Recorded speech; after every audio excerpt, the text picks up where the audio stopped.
Nitangiro n'ibice 38 rero ku murongo wa mbere ngeze hirya gato niyo nageza kuri 22 nta kibazo. Yuda byara Peresi kuri Tamari umukazana. Muri iyo minsi Yuda ava muri bene se baramanuka acumbika ku munyaduramu witaga Hira. Yuda abona y'umukobwa wa Shuwa umunyakanani aramujyana aramurongora. Asama inda abyara umuhungu amwita Eri. Yongera gusama indi nda ayibyaramo umuhungu amwita Onani. Yongera kubyara indi muhungu amwita Shera. Yuda ubwo yamubyaraga yari Kezibi. Yuda asabira imfura ye Eri umukobwa witwa Tamari. Eri imfura ya Yuda yari umunyabyaha mu maso y'Uwiteka aramwica. Yuda abwira Onani ati ungura muka mwene so nkuko bikwiriye umugabo wabo ishikure mwene so. Onani amenya yuko umwana atazabuwe nuko aryamanye na muka mwene se ashyira intanga hasi kugira ngo adacikura mwene se. Icyo yakoze icyo cyari kizira kiri mu maso y'Uwiteka nawe aramwica. Maze Yuda abwira Tamari ati umukazana ati guma mu nzu ya so uri umupfakazi ugeza aho umwana wanjye Shera azakurira. Kuko yibwiraga ati nawe ye gupfa nka bene se. Tamari aragenda guma mu nzu ya se. Hashize iminsi umukobwa wa Shuwa muka Yuda arapfa. Yuda amaze kumwerera arazamuka Gitimuna aho abagaragu be bakemuriraga intama ze we n'inshuti. Hira umunyaduramu babwira Tamari bati sobukwe arazamutse agiye Gitimuna gukemuza intama ze. Yiyambura imyenda y'ubupfakazi yitwikira umwenda mu mutwe arisesura yicara mu marembo ya Enayimu yo ku nzira rijya Gitimuna kuko yabonye Shera amaze gukura niba mu muhenga muhungwe. Yuda mubonye agira ngo ni maraya kuko yari yitwikiriye mu maso atambikira aho yari iruhande rw'inzira aramubwira ati ndakwinginze turyamane kuko aratazi ko ari umukazana we. Aramubaza ati nituryamana urama gisasuro ki? Aramubwira ati ndakwereza umwana w'ihene wo mu mukumbi. Aramusubiza ati urama ingwate kugeza aho uzawoherereza. Nawe aramusubiza ati ndaguha ngwate ki? Aramusubiza ati impeta yawe iriho ikimenyetso n'umugozi wayo n'inkoni bitwaje. Aramuha bararyamana amutwika inda arahaguruka aragenda yiyambura umwenda wo mu mutwe yambara imyenda y'ubupfakazi. Imana itugirire neza. Amen. Amagambo maremare komeje kurasoma ariko amagambo araryoshye. Umugabo bita Yuda yari umwe mu bana ba Yakobo. Uyu Yuda avukanaga na Yosefu murabeba inkuru Yosefu wagiye muri Egiputa akaza gufungwa bitewe na muka Potifari murabireba. Hari ibiri kutugerageza muri iyi minsi ariko reka nkubwire ngo nubwo tugeragezwa ibyo bigeragezwa kugira ngo dukomeze. Kuko nabwiye umuntu mbabwira ngo hari ibibazo mu buryo butatu. Hari ikibazo umuntu yikururiye, hari icyo utezwa n'Imana n'icyo kurirwa na Satani kugira gukure mu kwizera. Ariko ikibazo Imana iguteje no kugira ngo igukomeze kugira nawe uzakomeze abatagize badakomeye. Kuko burya kuba duca mu bikomeye ntibuze ko ubuzima buhagaraye. Ahubwo Imana ibishaka kureba ngo wa muntu ninde ese ubundi ameze. Kuko hari ikintu Imana izana kugira ngo irebe koko niba ugihagaze mu kwizera. Ushobora kugeragezwa n'Imana bikaba ari Satani cyangwa ari Imana, ariko ushobora kugeragezwa n'umwana nawe ubwawe wabiteye bitewe n'uko nta mbuto nziza ugira gute umwere. Ngambwira abagore hari igihe umugabo aguhamagara ati yewe madamu ati ye nyitaba kuko ni umugore ati ye sheri ati Imana itugirire neza cyane. Haleluya. Ariko inyitabo nyiza ni karame. Imana itugirire neza. Haleluya. Niba koko uri gutaha ukajya mu kabaro kaza wasinze uri kugabyara indi myenda datavugaga kuko umwana yakuba. Imana itugirire neza. Ubwo si urugero rwo ku mwana ubu ariko buryo wagiye imbere y'Imana umwana ukamufata ukamutoza inzira y'Imana akiri mutoya abikuriramo agatanga ubuhamya bwiza. Imana itugirire neza. Haleluya. Haleluya. Amen. Ikibazo witeje rero ni wowe gikuraho. Icyo watejwe n'Imana urasenga Imana ikakwambika imbaraga ukabica mu mwobo kuko ntibishoboka. Nubwo wahamagara abapasiteri bahe bagakora amasengesho meze gute ntabwo byaba Imana yakiguteje. Ariko iyo ari Satani bisaba gusenga Imana ikakubwira Imana itugirire neza. Haleluya. Amen. Nasomye ijambo rimbwira mu Baheburayo ibice 18 rivuga ngo ubwo yababajwe ubwe no kugerageza ubwe abasha no gutabara abageragezwa bose. Rero nayoze nivugira ndavuga ngo amakuba n'ibyago nubwo ari byinshi ariko Uwiteka abukira kuzamugeza muri byose. Rero umuhungu ivuga ngo Imana iri kure kuko yari kera n'isaha n'ikindi. Uyu Yuda ndihuse cyane iyi nkuru ni ndende. Yuda ngo ico gihe ngaza kuva muri bene se aragenda agarongora umukobwa bitaga Tamari. Nuko umukobwa bita Shuwa aramurongora amaze kumurongora arabyara. Bwa mbere abyara umuhungu bita Eri. Bwa kabiri ubwohete bwe aza umwana bita Onani. None ngo wari umuhererezi ngaza yitwa Shera. None ngo igihe kigeze Yuda amaze kubona ko abana be bakuze ngashakira umukobwa bita Tamari umuhungu we w'imfura bita Eri. ngo kuko ari umunyabyaha mu maso y'Uwiteka Imana iramwica. Nuko ngo Yuda amaze kuravuga ati se uyu mukobwa akakiri gatoya ataranabyara bizagenda bite? Ati rero reka muhereze Onani byibura bazabyarana wenda umuhungu wanjye azasiga akana kuri isi. Imana itugirire neza. Haleluya. Niyose cyane. Noneho ngo Onani nawe bamaze kubana cyangwa se gukora ya mihango yose tuzi y'ubukwe zakicara ipati zabaye ibintu bidasanzwe rwose, umugeni baramuherekeza amaze kugera mu rugo. Nuko ngo bagiye ku buriri Onani aravuga ati uko bisa kose ntabwo umwana azaba uwanjye, ahubwo izi ntanga reka zishyire hasi. Reka nkubwire ushobora gukwepa umugambi w'Imana ariko ntabwo wawukwepa. Wibwira ko ukwepfa Imana ariko ntibishoboka. Uwavuze ngo iyi Imana se niyo yadutaye cyane twebwe, nitwe twayitaye kubera imirimo mibi dukora. Wigira ngo urasenga ariko wamara kuva mu nzu y'Imana cyangwa imbere y'Imana ugakora utunyanga, wamara gukata ipembe kuko nta muntu uri kukureba, ukagenda uri gucungana n'abantu ariko wacana uko biri ko byagenda. Reka nkubwire Imana, imboni y'Imana irareba nta hato wayikinga. Imana ireba nijoro ikareba no kumanywa. Reka nkubwire si Imana ihumbiza ngo twabaho, ntabwo bishoboka, ahubwo ibitureberera. Nabwiye umuntu ndamubwira ngo Imana, reba Imana ukuntu iteye ubwoba, reba abantu baricana, abantu bakagira gute ikicecekera, ariko ntawe uzi ikibitekereza, ariko abayigira gute irabarinda. Haleluya. Amen. Ntabwo tureze nk'uko inkoko ibundikira amagi yayo, irahabundikira nta kibazo. Imvura ikayikubita, imbeho ikayikubita, izuba rikayica, umuntu akayicira ariko ikavuga ati tuyitonde, hari abantu mfitemo hano hasi ndabarinze. Uko niko Imana irinda umugambi wayo ku buzima bwacu.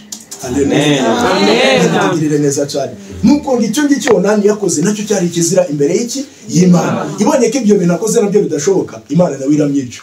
Haleluya. Amen. Haleluya. Amen. Utaburi gukwepana n'Imana ukaba yibere mu tunyagejo ikagukubita akanyavu, kakumerera nabo ugatangira kurushya abakozi b'Imana ngo ni musenge, naho ni gihari Imana yaguhaye. Reba niba ubuzima uri kubamo ibishuri uri kunyuramo atari ishuri ry'Imana yaguhaye kugira ngo ibanze yareba koko uwo muntu bari.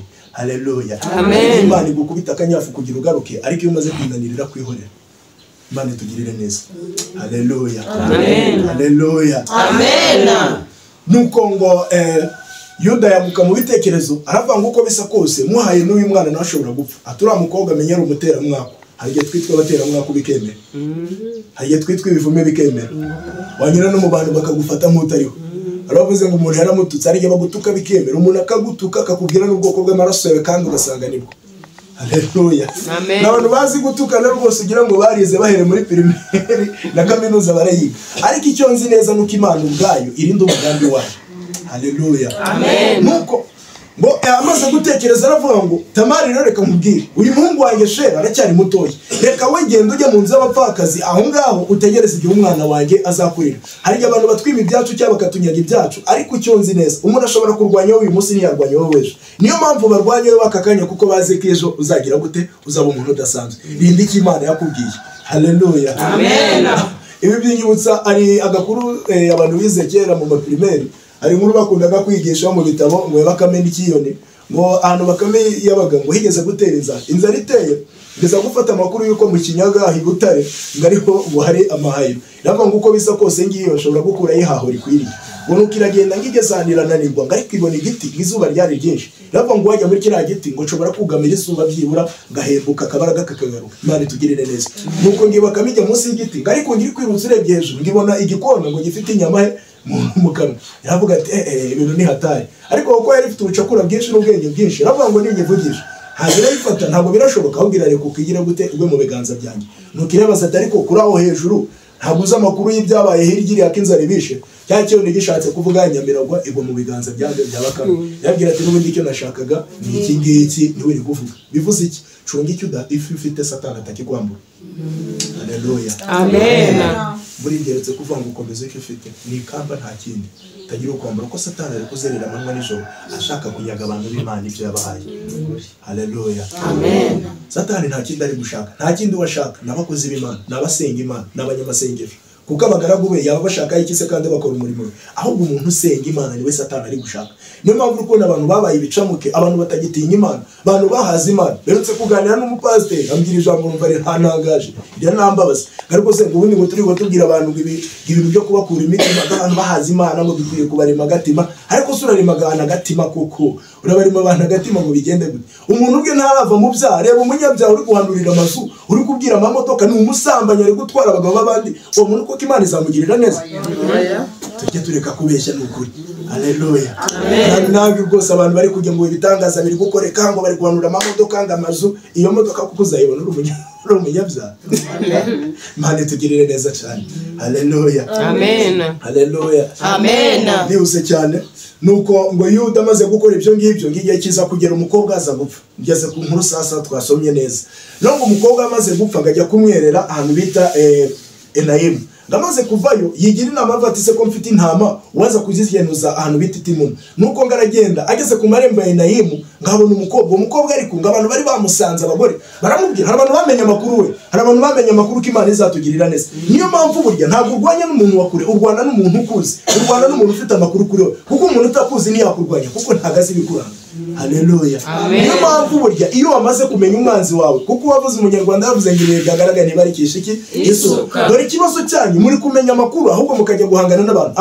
Wishyira agatuza ahubwo reka Imana bari irwana n'ibyo byose biri kukurwanya. Haleluya. Amen. Haleluya. Amen. Haleluya. Amen. Nuko ngamaze kuzamuka abo bagore bamubwiye amakuru, amubwira ati isoba uko agiye kuza, ariko se koko uzapfa ko kuri umupfakazi nta n'agahungu wageze gutyo kazaryamana nawe ko bishoboka? Ati nzakora iki? Atozi iyo beranye uzitwikire rwose bigire maraya, ati rwose ibintu bidasanzwe wambare nka maraya, nakubona ndetse rwose bizagenda neza. Nuko ngo Yuda amaze kuzamuka ageze mu marembo ya Enayimu, yareba itako, yareba rwose ukuntu irituka, ati hariya rwose ni sawa. Hari ibintu biri kutugurisha bitakagombye kutugurisha bene data. Umuntu ari kunyura, hari ikintu cy'intangaza, umuntu afata indaza akayishyira mu kabati ariko imbere agashyiraho ikirahure. Bivuze ngo reba ariko ntugire gute, ntukorebe, ariko birakureheza kugira ngo uzayigure. Bivuze iki? N'abakabari ubona icupa uri umusinzo kumva tu ukafata buriya nsomyeho byagenda neza, ariko burya ngo urikura mu icupa rikagukura mu ki rwaka. Reba ibiri kugukura mu mwami. Hari ibintu birimo biraturarura bitakagombye kuturarura. Abana b'Imana bafite indangagaciro zabo. Nusome igitabo c'Abagalati ibice 5 wambutse ku murongo wa 19, hari imirimo ya kamere. Umanutse hepfo gato urasanga imbuto z'umwuka. Niba ari imbuto z'umwuka rero, niba tubishwa n'umwuka tugomba kuyoborwa n'iki? N'umwuka. Kuko navuze ngaho umwijima uri ntabwo umucyo ugira gute uhaba. Haleluya. Amen. Uri umukozi ukorera amafaranga, ariko wamara guhembwa amafaranga ugiye he? Mu bagore n'abakobwa n'indani ibindi byose. Ugiye gukora bya bindi bitagira umumaro. Ejo ukagaruka ngo boss byashanze none biragenda bite? Inzira wari urimo ntabwo ari yo. Garuka mu nzira nziza kugira ngo ubwami bw'Imana bwaguke. Haleluya. Amen. Haleluya. Amen. Nuko Yuda arebye agaragara ngo ati uramugore ko ndi kubona ari mwiza, byagenda gute kugira ngo ryamane nawe? Baramubwira ngo uri umwami, icyo ushaka cyose wakibona. Tumyegera umusabe biragenda neza. Nuko ngo Yuda arabigira amubaza ariko birasaba iki kugira ngo turyamane? Tamara aramubwira ngo nta kindi binsaba. None se turyamanye wampa ubundi wampa ngwate ki? Ubundi cyase wampa gihembo ki? N'igisasuro ki? Imana itugirire neza. Wampa gisasuro ki kugira turyamane? Haleluya. Amen. Abantu muri gutanga ibiguzi mwitondo, Imana itugirire neza. Haleluya. Amen. Abantu muri gutanga ibiguzi, Imana itwambika imbaraga. Reba imirimo urimo niba ishimwa n'umwami, ubundi Imana ibone gukora icyo yagambiriye ku buzima bwawe.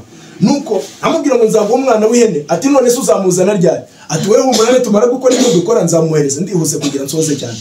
Nuko Tamara aramubwira ngo abagabo muri abana b'abandi, ndabizi ushobora kuvanga bitewe na service nagwaye, wagera iyo hirya ukibagirwa, none birasaba kumpereza ingwate. Wampereza ngwate ki? Yuda aramubwira ngo ushaka ngwate ki? Ati ndashaka, Imana itugirire neza, ndashaka iyo mpeta wambaye. Impeta nta kindi isobanuye, ni amasezerano. Hari umuntu ufite amasezerano ariko bitewe nuko utarenze icyo Imana yakubwiye, amasezerano waranyanyazwe. Bivuze iki? Umuntu arasenga ariko yamara kuva mu bintu by'Imana yahura no kugeragezwa ka Satani, ngatangira gutera Imana iki? Umugongo. Witera Imana umugongo ahubwo wekomeza urebe imbere. Muririmbyi yavuze neza aravuga ngo nimuze turebe imbere dutegereze iki? Igitondo. Twiringira Imana yacu kuko izakora iki? Imirimo. Ngizirukana Satani kandi ngizategeka isi yose. Tuzanesha nidusaba kuko Imana igira gute? Igitwumve. Iyi Imana irumva, ntabwo ugutwi kwayo kwapfuye nginarwo kumva, kandi n'ukuboko kwayo ntabwo yafishe cyangwa ngira gute nginarwo kugira gute gukiza. Imana itureberaho twebwe tutagira gute, tutareba. Yuda ati nibyo, ati impeta se nta bindi nayiguhereza. Agira gute? Amasezerano yose agira gute? Arayatanga. Waranyazwe. Imana itugirire neza. Amen. Yuda ati kutaryama, atariko se akantu kamwe buri akatuma umwana we n'ohereza. Ati wampaye iki? Ndatushaka iki? Ati nshaka umusho mukenyeje. Afata ukuri kose agira gute? Aragutanga. Haleluya. Amen. Nta kuri tukigira, ntabwo tukibwiza Imana ukuri. Uramara gukora ibyo ukora ukaza imbere y'Imana no kwijijisha ngo Imana akora ibi, wamara kuva imbere y'Imana ukongera ukayijijisha. Urabeshya ntibyishoboka. urajya ahantu amadeni n'ibishoboka kuko ubushobozi bwabwo uri umwambuzi ibintu bidasanzwe, umuntu murahura ukamubwira ibintu bitabaho. Ukuri kwagiye mu bakristo, Imana itwambika imbaraga cyane. Waranyazwe niba nta kuri kigira.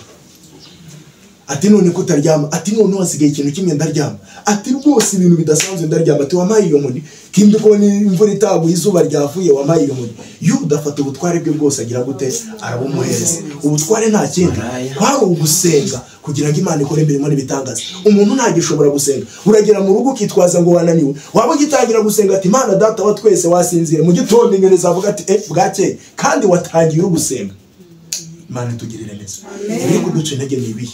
Reba niba Imana itagisabana nawe uko wanyazwe, subira kurufatira Imana ikora icyo yagambiriye.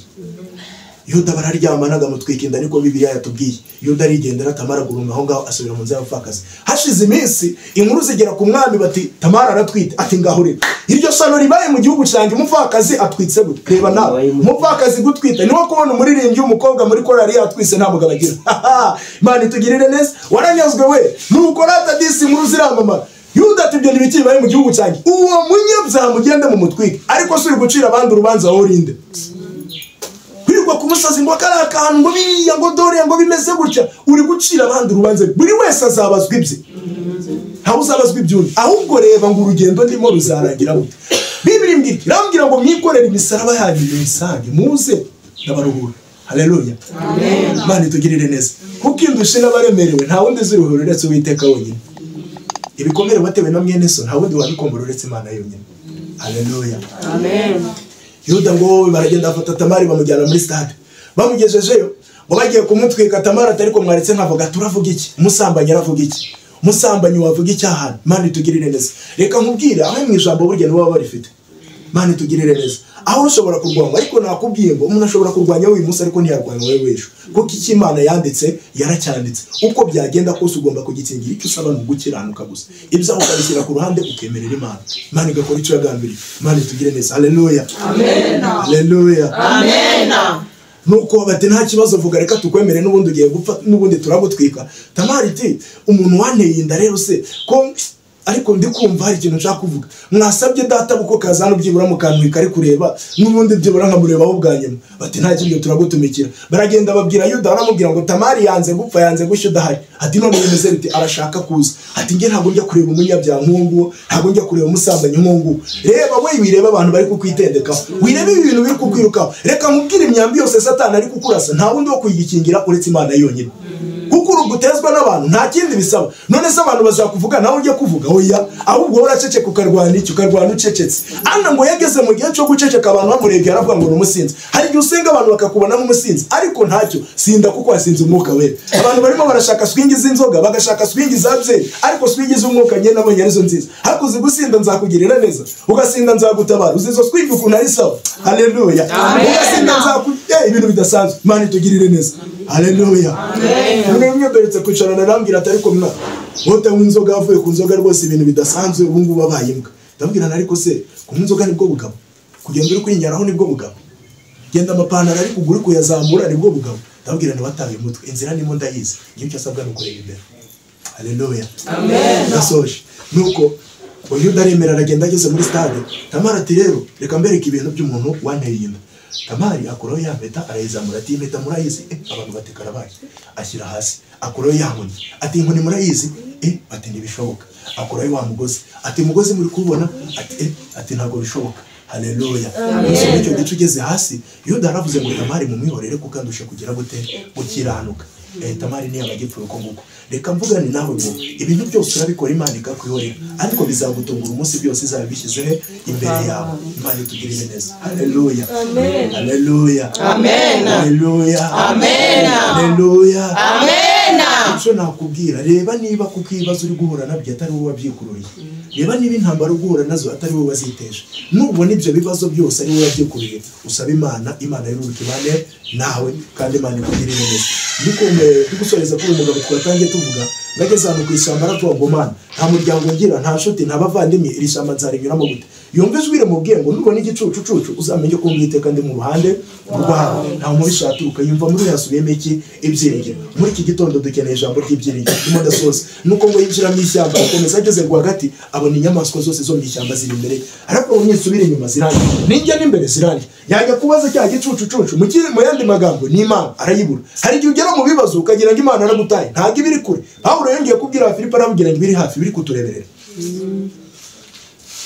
ati none Imana nayo ni nyakuri ngeze mu bibazo irirukanze hari igihe ugera mu bibazo n'Imana rwose ukayitera umugongo ukayivuma ukayituka ariko burya batuka umwami Imana niwo uzabona ishyano nuko aravuga ngo nisubire inyuma n'ubundi ntakundi reka nzinyuremo zinge mu mahoro anyura kunarira tonoma ntiyagira iki mutwara yibuka ijambo riva muri Daniel ngo nubwo zitonoma ariko ziraziritse reka mubwire ibyo bibazo nubwo biri kugusakuza bikakumena amatwi data byambuye ubushobozi nuko ngarenga ku nyamaswa zose arenga rya shamba ageze aho rirangiriye abona cya gicucucucu kiragarutse atari kwa Mana nawe umunyabwa bigezeho nageze mu bibazo uriruka none ubonye maze kubivamo uraje Imana iramubwira Yakobo igice cya 19 wihutire kumva utinde kuvuga kandi utinde kugira gute burya ageze imbere zira nyamaswa naciye bugufi ngo yeka ku mugongo wanjye niyo mpamvu zitagukozeho bivuze iki urarwara ariko ntiwapfuye abandi bapfuye nuko Imana ari guhetse ku mugongo wanjye wageze mu bibazo bikomeye ariko bivamo mu buryo utazi kuko Imana ari guhetse kuki ku mugongo imvura yaragwinyagira abandi ariko Imana we yaragutwikira nuko ari guhetse kuki ku mugongo kuko burya umwana n'umubyeyi umwana yahetswe n'umubyeyi umubyeyi ibyo abonye byakagira umwana nabi abikura mu nzira agatambuka kuko niyo ari kumanuka ku musozi unyerera aremera akicara agakuruza ikibuno ariko umwana akaguma ku mugongo Imana ntagiye kurere hafi yaje icyo ndonda kubwira niba waranyazwe garuka imbere y'Imana Imana ikora imirimo n'ibitangaza niba uzi ko wataye Imana avuganye nawe garuka imbere y'Imana Imana ikora icyo yagambiriye ku buzima bwawe haleluya amen haleluya amen asoje ariko icyo mubwiye mwene data icyo ndonda kubwira muri iki gitondo wowe ufite imirimo ugiyemo wowe ufite ibyo agiye gukora wowe ufite ibyurimo icyo nta kindi Uwiteka niwe ukwiye kuba imbere zawe niwe uburana urugamba akagira gute akarutsinda niwe ivanga mu bibazo agatanga igisubizo kizima kandi reka nkubwire ikintu kimwe uko imisozi gusa Yerusalemu hegiriye niko Uwiteka gusa ubuzima bw'abana be Imana itugirire neza amen haleluya amen haleluya amen kasore zangaha ariko ubutaha tuzaganira dutange no kubuhamya Imana igikura abantu kure ubwo urupfu ruba ruri imbere ariko Imana ikarugura bw'abantu batekinika ibintu bidasanzwe ariko Imana igakora imirimo n'ibitangaza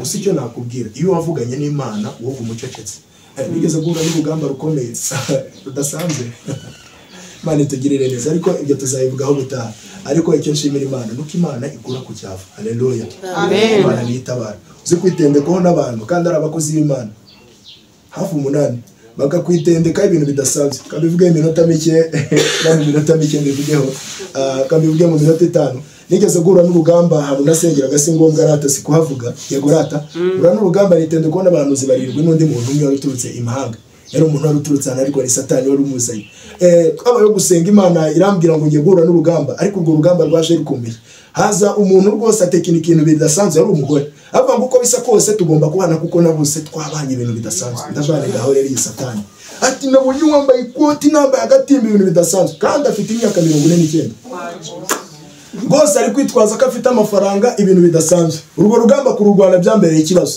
none aragenda babahanuzi bose bari abahanuzi twakoranaga umurimo abahereza amafaranga avuga ngo uriya muhungu ndamushaka uko byagenda kose bakiraho urugamba ibintu bidasanzwe none wumve systeme yaje habaye ikintu cyo gukora amashusho y'urukoza soni mujya mubireba ukuntu umuntu bashobora kumwambika ubusa cyangwa bakaguza n'umuntu mujya mubireba koranabuhanga ryaraje mujye mwitonda baragenda barabuza amafoto ibintu bidasanzwe waryamanye n'umuntu mubi barapostinga WhatsApp Facebook ibintu baravuga bavuga ukuntu ngo nagiye kuzimu ukuntu nagiye kugura ibintu bidasanzwe n'ibintu birebire ariko sinabivuga n'ibirebire urwo rugamba narurwanya amezi 6 Imana irambwira ngo nugira ikintu ukora ku munwa nzakwica rurwane gucece magambo aravuga torero batetura mutenze haleluya ariko Imana irambwira ngo umuntu yakwiruka niba ariko ntiyakwirukana n'isi yanjye haleluya kandi umuntu ashobora kugukura imbere y'ubuzima bwe ariko nge sinjya nkuru umuntu imbere y'ubuzima bwanjye icyo nkubwiye senga ujye uhana ucecetse nta kindi yabibuze ibigerageza urwana ucecetse nta gusakuza haleluya ese umugabo yagukubita ukajya kurwanira umuturanyi ngo umugabo yamenye ijisho neza usanje ari guteza icyo kibazo urwane bucece haleluya tuzabigarukaho butariki Imana itugirire neza zabwira ukuntu nigeze kurugwa n'abantu Imana irambwira ngo bumwe ariko kugira ngo ngaragaze n'Imana buzagutikura ariko ntabwo uzapfa twari dufite igiterane twagomba gukora ndubona umuntu nawe twakoranaga n'umurimo Imana irambwira ngo kubera iki kubera ishyari hari igihe tugirirwa amashyari bitewe n'aho Imana iduteretse, ariko ibyo ntibizabuza Imana kugira gute Gukora. haleluya. Amen. Ariko ibyo tuzabigaruka ubutaha. Icyo nari ndakubwira, reba niba utaranyazwe, reba niba uri kubutaka neza, ushobora gukora akantu gato kakagubuza umugisha, ariko Imana izakora icyo yagize gute yagaragariye. Imana itugirire neza, Imana itwambike imbaraga. Ayo ni amagambo y'Imana yari nateguye. Imana ibahe umugisha. Amen.